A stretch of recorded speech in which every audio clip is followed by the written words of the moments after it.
শিক্ষার আলোচনা আসলে বাজেটের সাথে সম্পর্কিত না, এটা দর্শনের সাথে সম্পর্কিত।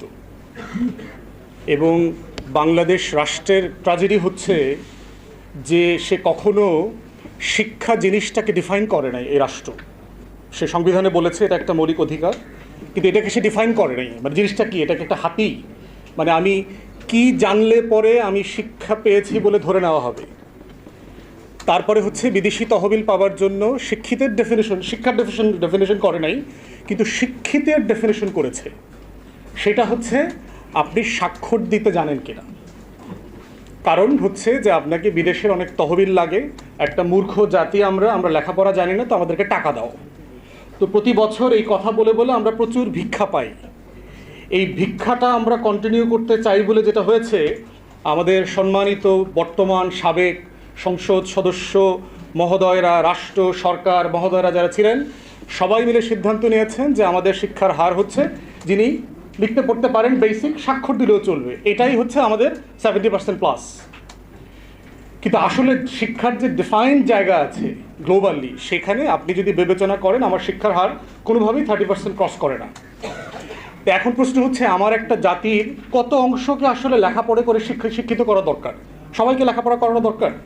সবাইকে এর আগে বলে গেছে স্কুলে কলেজে বিশ্ববিদ্যালয়ে পড়াতে হবে? এই অর্গানাইজড এডুকেশনের সিস্টেমটা হচ্ছে it's a by product of industrial revolution. আপনি দেখবেন যে হিস্টোরিক্যালি লেখাপড়াটা সংযুক্ত ছিল ধর্মীয় প্রতিষ্ঠানের সাথে। অক্সফোর্ড, কেমব্রিজ, হার্ভার্ড, নটরডেম, এর প্রত্যেকটা প্রতিষ্ঠানের হিস্ট্রি দেখবেন এটার সাথে হচ্ছে আপনার স্থানীয় চার্চের সম্পর্ক ছিল। পাদ্রি এলাকার ছেলেবেলেকে ডেকে ওখানে লেখাপড়া করাতো, এবং এটাই আস্তে আস্তে গ্র্যাজুয়ালি ডেভেলপ করেছে। অর্গানাইজ লেখাপড়ায় মুসলমানদের কন্ট্রিবিউশন আরও পুরাতন। আল কারাউইয়ুন, যে মরক্কোর সেই বিখ্যাত বিশ্ববিদ্যালয়, যেটা অর্গানাইজড প্রসেসের মধ্য দিয়ে 1100 বছর হয়ে গেছে, এটা পারফর্ম করছে, পৃথিবীর ওল্ডেস্ট ইউনিভার্সিটি। তাহলে ইন্ডাস্ট্রিয়াল রেভলিউশনের পরে কেন সার্টেনলি রাষ্ট্রগুলো, রাজ্যগুলো, এম্পায়ারগুলো বোধ করছে যে আমার একটা শিক্ষা কারিকুলাম দরকার, একটা মেকানিজম দরকার? কারণ তার কর্মচারী দরকার, কারণ তার স্পিনিং মিল করছে। আপনি বেডফোর্ডের কথা চিন্তা করেন, ম্যানচেস্টারের কথা চিন্তা করেন, বার্মিংহাম, ওল্ডহ্যাম, লিভারপুল, এই শহরগুলো তখন কি করছে? আমার মতো বেঙ্গল কলোনির মতো সারা দুনিয়া থেকে রিসোর্স এক্সট্রাক্ট করে সেখানে সে কাপড় বানাচ্ছে, সেখানে সে তুলা বানাচ্ছে, সেখানে সে স্পিনিং ডাইং ফ্যাক্টরি তৈরি করছে, সেখানে সে সাইকেল তৈরি করছে, সেখানে সে টেকনোলজিক্যাল ডেভেলপমেন্ট তৈরি করছে, এবং এইটা সে আবার আমার কলোনির বাজারে হাই ট্যাক্সেশন দিয়ে বিক্রি করছে। তাহলে এই কাজটা করবার জন্য তার তো ট্রেন্ড ফোর্স লাগবে। এই ইন্ডাস্ট্রিয়াল, এই শিল্প বিপ্লবের কর্মচারী তৈরি করবার জন্য হচ্ছে তারা অর্গানাইজড লেখাপড়া শুরু করে। এবং এখনও ইংল্যান্ডের অধিকাংশ স্কুলের মালিক হচ্ছে চার্চ অফ ইংল্যান্ড, এখনও অ্যাজ অফ টুডে। কারণ আমি ইংল্যান্ডে মাস্টারি করছি, স্কুলে কলেজে, আমি সেখানে দেখেছি মানে হিউজ, মানে যে কাঠামো আপনার, এবং দেখবেন বড় সকল স্কুল হচ্ছে চার্চের সাথে কানেক্টেড। বড় বড় চার্চের সাথে ওখানকার সবচেয়ে বড় প্রাইভেট স্কুল, গ্রামার স্কুলগুলো সেখানে কানেক্টেড আছে। যদিও আমাদের সুশীল বাঙ্গু এলিটরা শুনলে ওর তো আজকে হার্ট অ্যাটাক হয়ে যাবে, বলে কি ধর্মীয় প্রতিষ্ঠানের সাথে লেখাপড়া, ইমান ইজ্জত কিচ্ছু থাকবে না। তো শুভেন্দু অধিকারী শুধু অসন্তুষ্ট হবে না, বাংলার যে সুশীল শাহবাগী শুভেন্দুরা আছে তারাও কষ্ট পাবে এই কথাগুলো শুনলে। তাহলে সেই জায়গাতে আমাদেরকে আজকে as a nation and country we have to define আমরা আসলে শিক্ষা বলতে আমরা আসলে কি অ্যাচিভ করাতে চাই আমার এই 20 কোটি জনগোষ্ঠী থেকে। আমার এই 20 কোটি জনগোষ্ঠীর জন্য কি দরকার? আমার কয়েকজন ডাক্তার দরকার, আমার কয়েকজন ইঞ্জিনিয়ার দরকার, আমার কয়েকজন অ্যাকাউন্টেন্ট দরকার, আমার কয়েকজন লয়ার দরকার। যেই জিনিসটা ফর্দে কেফায়া আকারে আমরা শরিয়াতে পড়েছি যে কিছু জিনিস আপনার দরকার, সবার জন্য দরকার নাই, সবাইকে সেটা বানাইতে হবে না, আপনার এজ এ নেশন ফাংশন করবার জন্য দরকার। আপনি সেখানে কি করছেন? সোনার বাংলায় প্রত্যেক জেলাতে জেলাতে মেডিকেল কলেজ, প্রত্যেক জেলাতে জেলাতে বিজ্ঞান ও প্রযুক্তি বিশ্ববিদ্যালয় নামে মূর্খ এবং বেকার তৈরি করবার কারখানা বানিয়েছেন, জাতীয় বিশ্ববিদ্যালয় বানিয়েছেন। আপনার ঢাকা বিশ্ববিদ্যালয় থেকে শুরু করে প্রত্যেকটা পাবলিক ইউনিভার্সিটিতে ফিজিক্স আছে, অথচ এই সোনার বাংলায় একজন ফিজিসিস্ট নাই। কেমিস্ট্রি আছে কিন্তু কোনো কেমিস্ট্রি রিসার্চ নাই। আপনার এখানে বায়োলজি আছে, অথচ আমাদের দুনিয়ার সেরা কোনো বায়োলজিস্ট নাই। আপনার এখানে সব সাবজেক্ট আছে কিন্তু সাবজেক্টের কোনো মানে এক্সপার্ট এখানে নাই। তাহলে ওগুলো কেন আপনি রেখেছেন? আমরা দেখবেন, আমরা যারা সোকল আমাদের জেনারেশনে ভালো ছাত্র ছিলাম, সবাই আমরা কিন্তু কেউ বাংলাতে ভালো নাম্বার পেতাম না, আমরা ইংরেজিতে বেশি নাম্বার পেতাম। বাংলা ভাষাটা দুর্বোধ্য মনে হতো। এবং এখনও দেখবেন, এখনকার জেনারেশনে দেখলাম একই সিচুয়েশন। তাহলে যেই ছেলে মেয়েরা 12 বছর ধরে বাংলা পড়ে, ইংরেজি পড়ে, সেই সোনার বাংলার ছেলেমেয়েরা বাংলা লিখতে পড়তে পারে না শুদ্ধভাবে, ইংরেজি লিখতে পড়তে পারে না। এবং অ্যাজ ইফ নতুন করে আমরা একটা শিক্ষা সংকটে পড়েছি তা না, it has been A crisis. আমরা এই সংকটেই ছিলাম, এই সোনার বাংলায় লেখাপড়া ছিল না, এবং ছিল না এই জিনিসটাও আমাদের পলিটিশিয়ানরা বোঝার মতো ছিলেন না, কারণ তারা বস্তি আর চাঁদাবাজির মধ্য দিয়ে তারা পার্লামেন্ট পর্যন্ত গেছেন।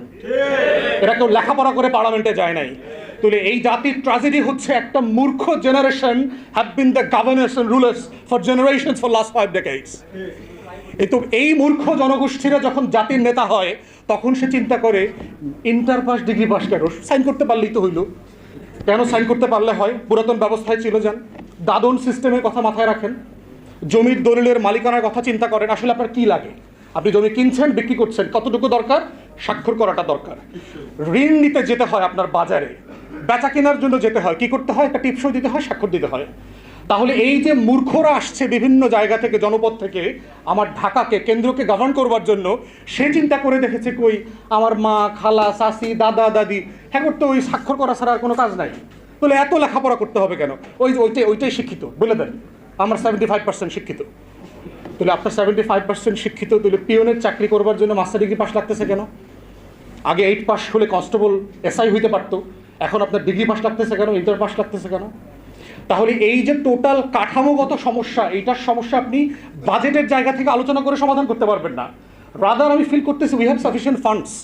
টাকা অ্যাজ অফ টুডে যেটা আছে রাষ্ট্রের, যেটা সে খরচ করছে, এইটা সাফিসিয়েন্ট। আপনার স্কুল কমাইতে হবে, কলেজ কমাইতে হবে, বিশ্ববিদ্যালয় কমাইতে হবে, আপনার এই কাঠামো ভাঙতে হবে। একটা রাষ্ট্র পরিচালনা করবার জন্য এত স্কুল, কলেজ, বিশ্ববিদ্যালয়ের প্রয়োজন নাই। আমি যেহেতু নির্বাচন করেছি, আমি প্রত্যেকটা এলাকাতে যেহেতু এক্সটেন্সিভলি দেখতে হয়েছে, প্রাইমারি স্কুলে 50 জন স্টুডেন্ট আছে এইরকম স্কুল আমি খুব কম পাইছি। 50 জন স্টুডেন্ট আছে, কিন্তু পাশেই দেখবেন নুরানি মাদ্রাসা আছে, ফুরকানিয়া মাদ্রাসা আছে, ওই মাদ্রাসায় 200-250 স্টুডেন্ট আছে। এবং বাবা মারা মনে করে যে আমার ছেলে মেয়েটা স্কুলে পড়ার থেকে ওই নুরানি ফুরকানিয়া মাদ্রাসায় পড়লে ভালো হবে। তাহলে আপনি রাষ্ট্র আকারে এমন একটা এডুকেশন সিস্টেম ডেভেলপ করেছেন যার উপরে আপনার গ্রামীণ জনগোষ্ঠীর প্রতি আস্থা নাই। এবং ওই প্রাইমারি স্কুলগুলোর যারা টিচার, তাদের ছেলেমেয়েরা আবার ব্র্যাকের স্কুলে পড়ে, ইংলিশ মিডিয়াম স্কুলে পড়ে। ট্র্যাজেডিটা খেয়াল করছেন? মানে যে ডাক্তার যে হাসপাতালে আপনাকে চিকিৎসা দেয়, সে মরার সময় কিন্তু ওই হাসপাতালে মরে না, ও সিঙ্গাপুরে গিয়ে মরে। মানে যেই উপদেষ্টা অথবা যেই মন্ত্রী আমাকে আপনাকে বড়ি খাওয়ায়, ট্যাবলেট খাওয়ায়, ও মরার সময় লন্ডনে যাবে। লন্ডনে যাবে তাও ডাক্তারের কাছে না, শপিং মলে যাবে ডাক্তার দেখাতে। কিন্তু এই সোনার বাংলার যে কন্ট্রাডিকশনস, এই কন্ট্রাডিকশন ফিলসফিক্যালি যদি অ্যাড্রেস না করা হয়, এটা বাজেটের প্রবলেম না। The problem is much deep down in our structural statecraft. এবং সেই জায়গাতেই হচ্ছে আজকে এখানে মাননীয় কয়েকজন সংসদ সদস্য আছেন, তাদেরকে এই জায়গাগুলোকে অ্যাড্রেস করতে হবে যে রাষ্ট্র আকারে ফাংশন করবার জন্য এই কাঠামো ভাঙতে হবে। সাহস করে বলতে হবে যে আমার দেশের অধিকাংশ কলেজ, বিশ্ববিদ্যালয় শাটডাউন করে দিতে হবে, সিম্পলি বন্ধ করে দিতে হবে। কারণ এটার প্রয়োজন নাই, এটার প্রোডাক্টিভিটি নাই। পিওন হবার জন্য লেখাপড়ার প্রয়োজন নাই প্রাইমারি স্কুলের পরে। বিজ্ঞানীরা, গবেষকরা সবাই বলেছে আমরা আমাদের জীবনে যা শিখি এইটা মোস্টলি 14-15 বছর বয়সের ভিতরে শিখে ফেলি। আপনারা সবাই আপনাদের জীবনে আজকে তাকায় দেখবেন, আপনি সারাদিন যা করেন 15-16 বছর বয়সের পরে যা শিখছেন ওগুলো দিয়ে করেন না, যা করেন তার আগের সময়টা দিয়ে করেন। তাহলে আসলে আমি রাষ্ট্র আকারে কী শিখাইতে চাই? 3টা মৌলিক জিনিসকে সামনে রেখে আমার কাঠামো মেরামত করতে হবে।